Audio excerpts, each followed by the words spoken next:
Hello guys, good morning, welcome back to my channel. আমার চ্যানেলে তোমাদের সবাইকে স্বাগতম। তো সকালে চা দিয়ে শুরু করলাম আজকের ভিডিও, তোমরা পুরো ভিডিও দেখবে।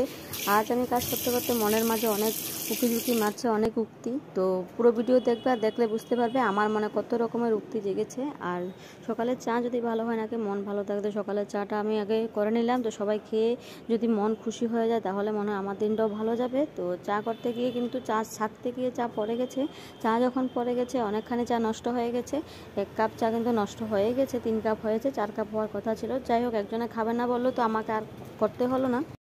যতই কাজকর্ম করি না কেন মনের মাঝে অনেক কিছু উকি মারে, অনেক স্মৃতি মনে পড়ে, অনেক দুঃখ বেদনা কিন্তু সবার সংসারে সবারই থাকে কম বেশি। তো অনেক দুঃখ পেরিয়ে কিন্তু অনেকে সুখের আশাতে বসে থাকে। সুখ একটু পেলে এই সুখটাকে ধরে রাখতে চেষ্টা করে, যাতে এই সুখটা যাতে কখনো দূরের সরে না যায়। সুখকে সবসময় সবাই আঁকড়ে রাখতে চেষ্টা করে। তো সকালবেলা বাচ্চাদের ম্যাগি দিয়ে দিলাম, আর ম্যাগি বয়েল করে দিলাম ওদের, কারণ ওয়েল যখন বেশি খাবে তখন বাচ্চাদেরও পেটের প্রবলেম হবে। তো আমার বড় অসুস্থ, আমার বোন অসুস্থ, আমার এদিকে মা অসুস্থ। তো মনের মাঝে অনেক দুঃখ কষ্ট, অনেক যন্ত্রণা নিয়ে কিন্তু আজ তোমাদের মাঝে ব্লগ নিয়ে আসলাম। তো 2 ভাইকে দিয়ে দিলাম ম্যাগি, আর 2 ভাই কিন্তু আনন্দ করে ম্যাগি খাচ্ছে, কারণ বাচ্চাদের সঙ্গে সঙ্গে কিন্তু আমরা 2 বোনও ব্রেকফাস্ট করতে বসলাম। ওকে মুড়ে দিলাম, আমি চা নিয়ে বসলাম। ও চা খাবে না, ওর পেটের প্রবলেম হচ্ছে, আমি চা খেলাম।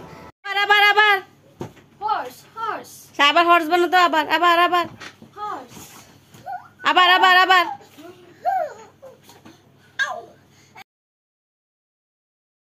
এদিকে 2 ভাই যখন ব্রেকফাস্ট করলো, তারপর পাশের কোয়ার্টারের ওদের ছোট একটা ভাই এসেছে। তখন ও বলেছে, দাদা তুমি হর্স হও, আমি তোমার পিঠে চড়বো। তখন আমি বললাম, ঠিক আছে, তোমাদের এটা আমি ভিডিও করে রাখি। তো আমি যখন ইউটিউবে ছাড়বো ভিডিও হয়ে থাকবে, তো তোমরা যখন বড় হবে ভিডিও দেখবে, তখন আমি ওদের একটু ভিডিও উঠিয়ে নিলাম। তারপরে আমি গেলাম রান্না করতে। আর এদিকে কিন্তু আমি ডিম বসিয়ে দিলাম। এদিকে কালকের কিছু সবজি আছে, সবজিগুলোকে গরম করে নিলাম। তারপরে সবাইকে ভাত দিয়ে দেবো, বাসি সবজি দিয়ে কিন্তু খাইয়ে দেবো, কারণ অনেকগুলো সবজি রয়ে গেছে, সবজিগুলোকে শেষ করতে হবে। তো সবাইকে ভাত দিয়ে দিলাম, আর সবাই খেতে বসে গেছে। আর খাওয়ার পরে এদিকে আমার বোনের ছেলে বসে ড্রয়িং করবে, ও দুষ্টামিও করে, ওকে তো একটু বসিয়ে রাখতে হবে। তো ওকে ড্রয়িং দিয়ে বসিয়ে দিলাম। আর খাওয়ার পরে কিন্তু আমরা দুপুরের জন্য রান্না করব। আর ডাল এদিকে বসিয়ে দিলাম, এদিকে ডিম সিদ্ধ করে নামিয়ে নিলাম। ডিম সিদ্ধ করে নামানোর পরে আমি এদিকে ডাল ফুটতে ফুটতে কিন্তু আমি এদিকে ডিম নিয়ে নিলাম যে ছুলে নেব, এদিকে ডিম ঝোল করে নেব। আর আর তোমরা যদি আমার রান্না কিভাবে করি যদি দেখতে চাও, তাহলে আমার একটা রাখিস কিচেন একটা ইউটিউব চ্যানেল আছে, তোমরা ওই চ্যানেলে গিয়ে দেখতে পারো, সাবস্ক্রাইব করে দেবে, আর বেল আইকনে টাচ করে রাখবে, অল নোটিফিকেশন তোমাদের কাছে চলে যাবে। কিছু কিছু রেসিপি আমি আমার ব্লগও কিন্তু পুরোটা দেখাই, কারণ আমি বাইরে যেতে পারি না। আমার ব্লগ যে বানাই আমি ঘরে বসে বানাই, তো ঘরে আমি পুরো ভিডিও কিন্তু আমার নিত্যদিনের যে কাজ করি আমি কাজ নিয়ে কিন্তু বানাচ্ছি। তো তোমরা পুরো দেখলে বুঝতে পারবে।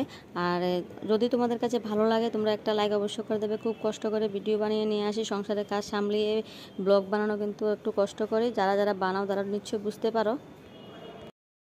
আমরা কিন্তু তেলটা কম খাই, গুঁড়ামরিচটাও কম খাই, কারণ আমাদের ঘরে যেহেতু পেটের প্রবলেমে রুগীর অভাব নেই, তো যার কারণে আমাদের খাওয়াটা খুব একটু হিসাব করে খেতে হয়। তো আমার ডিম ঝোলটা হয়ে গেছে, আর দেখতে খুব সুন্দর লাগছে। আর এগুলো দিয়ে কিন্তু দুপুরের খাওয়া হবে। আর ডিম ঝোলটা দেখে কিন্তু এখন ক্ষুধা লেগে গেল। কার কার ক্ষুধা লাগলো তোমরা অবশ্যই কমেন্টে জানাবে। ডিম ঝোল দেখে কার কার জিভে জল আসলো। আর এদিকে সন্ধ্যাবেলা আমার বর আসলো। বর এসে কী করলো, দই দিয়ে, ছাতু দিয়ে আর কলা দিয়ে একটা জুস বানিয়ে দিল। আর জুসটা সবাইকে দিল, কাপে করে গ্লাসে করে সবাইকে দিল। কেউ কেউ খাচ্ছে না, কেউ পছন্দ করে কেউ পছন্দ করে না। তো তোমরা কে কে এরকমভাবে খেয়েছো অবশ্যই কমেন্টে জানাবে। আমার বর কিন্তু এভাবে বানায় প্রায়ই। আর এদিকে মার্কেট থেকে আসার সময় পাট পাতা নিয়ে এসেছে, এগুলোকে গাঁট দিয়ে পরের দিন রান্না করব। তো বোন তো এগুলোকে ভালো করে গাঁট দিতে পারছে না, ছিঁড়ে যাচ্ছে। তো আমি বললাম রেখে দাও, এখন পরে পারবে না এখন। আর এদিকে ওর ছেলে দুষ্টামি করছে বলে ওকে ড্রয়িং দিয়ে বসিয়ে দিয়েছে। আর এদিকে ওরা মোবাইলে খেলা দেখছে, টিভিতে টাকা নেই। তো দেখো ওদের কি নেশা খেলা দেখার জন্য, মোবাইল নিয়ে বসে গেলে খেলা দেখতে। আর এদিকে আমরা রান্না করতে গেলাম, ডিম রান্না করবো, আর এদিকে বড়া করব। আর এদিকে দুপুরে সবজিগুলোকে একটু গরম করে নেব, তারপরে আমরা সবাই একসঙ্গে ভাত খেয়ে নেব। আমার মনটাও ভালো লাগছে না, শরীরটাও ভালো লাগছে না, কিন্তু রান্না করতে ইচ্ছে করছে না, তারপরেও গেলাম। কিন্তু আমি কি করলাম, ডিম সবগুলোকে ভেঙে একসঙ্গে বসিয়ে দেবো প্ল্যান করে। কিন্তু সব ডিমগুলোকে একসঙ্গে ভেঙে আমি একটা বাটিতে দিয়ে একটা ননস্টিকের তাওয়াতে ঢেলে দিলাম সবগুলোকে। ভাবছি কি এগুলিকে একসঙ্গে করে আমি এগুলো কেটে কেটে পিস পিস করে নেব, তাহলে সবাই হয়ে যাবে। আর দেখো আমি একসঙ্গে ঢেলে দিলাম। আর যখন একসঙ্গে ঢেলে দিলাম চিন্তা করছি সবাইকে একসঙ্গে সুন্দর করে সমান ভাগে এগুলিকে পিস করে দিতে পারবো কিনা, কারণ শরীরে যখন তাল না থাকে তখন কামের কিন্তু কোনো সৌন্দর্য থাকে না। আর আমার যখন কাজ করতে ইচ্ছে করে না তখন কিন্তু আমি ধমাধম করে কাজ শেষ করে চলে আসি। এটা আধা হোক কাঁচা হোক যেভাবে হোক আমি কাজটাকে ঝটপট করে শেষ করে চলে আসি। একসঙ্গে ঢেলে দিয়ে কিন্তু একসঙ্গে সবার জন্য আমি ডিম অমলেট করে নিলাম। তারপরে কিন্তু এদিকে দুপুরের সবজিগুলোকে গরম করে সবাইকে ভাত দিয়ে দিলাম, আর সবাই বসে গেলাম ভাত খাওয়ার জন্য। বোন বলছে খাবে না, তো ও সোফাতে বসে আছে। আর এদিকে ওর ছেলে ভাত খেয়ে বললো আমার একটু ড্রয়িং করবো, তো ওকে ড্রয়িং নিয়ে বসিয়ে দিল। আর এদিকে কিন্তু ওদের খাওয়া মোটামুটি কমপ্লিট হয়ে গেছে। তো আমি একা লাস্টে বসবো খাওয়ার জন্য। আর কিন্তু ওর ছেলে কিন্তু খুব দুষ্টামি করে কিন্তু, তো ওকে কোনো না কোনো কিছু দিয়ে কিন্তু বসিয়ে রাখতে হয়।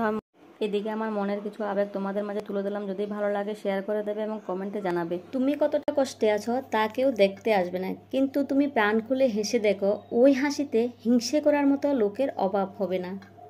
নিজেকে ভালো রাখার দায়িত্ব নিজেকেই নিতে হবে, কারণ খারাপ থাকলে কেউ ভালো রাখার দায়িত্বে কেউ এগিয়ে আসবে না। স্বপ্ন ভেঙে যায় ঘুম ভেঙে গেলে, আর মানুষ পালিয়ে যায় স্বার্থ ফুরিয়ে গেলে। ভাঙ্গা বিশ্বাস আর ফেলে আসার সময় কোনো দিন ফিরে আসে না। কিছু কিছু মানুষ নিজেকে নিয়ে অহংকার করে খুব বড় হবে, তারা হয়তো জানে না ফুলের সৌরভ আর মানুষের গৌরব বেশি দিন টিকে না। কাউকে নিজের চেয়ে বেশি ভালোবাসতে যাবে না, কেননা ভালোবাসা এমন একটা জিনিস যে বেশি পেলে অবহেলা করে, কেননা ভালোবাসার মর্যাদা সবাই দিতে পারে না। জীবনে একমাত্র সেই সুখী হতে পারে যে সমস্ত পরিস্থিতিতে নিজেকে মানিয়ে নিতে শিখে গেছে। যাদের তুমি কাছের ভাবো তাদের কাছে শুনতে পাবে গোল টেবিলের বৃত্তে তোমার গভীর সমালোচনা। মানুষের উপরের রং দেখে কখনো ঘৃণা করো না, তাদের কোনো না কোনো একটা গুণ আছে যেটা নাকি তাদের স্বর্ণের চেয়েও দামি। সৌন্দর্য একদিন তোমায় ছেড়ে যাবে, কিন্তু গান চিরদিন তোমার সাথে থাকবে। চুপ থাকতে শিখুন, দেখবেন যে একদিন আপনার সাথে খারাপ ব্যবহার করেছে সেও একদিন আপনার পায়ে এসে পড়েছে। যার সাথে রাগ করে বেশিক্ষণ থাকতে পারবেন না, দেখবেন ওর সাথে রাগারাগি খুব বেশি হয়। সরল মানুষের সবথেকে বড় ভুল কিছু মানুষের অভিনয় বুঝতে না পারা। মানুষ তখনই অহংকার করতে শুরু করে দেয় যখন তার যোগ্যতার চেয়ে বেশি কিছু সহজে পেয়ে যায়। অর্থের শূন্যতার চেয়ে প্রিয়জনের শূন্যতা মানুষকে সবচেয়ে বেশি কাঁদায়। সত্যের পথে চললে কষ্ট হয় ঠিকই, কিন্তু একটা সুবিধা থাকে, ওই পথে যাওয়ার সাহস পায় না। আজ এ পর্যন্ত বন্ধুরা, সবাই ভালো থাকবেন, সুস্থ থাকবেন। Thank you, bye by.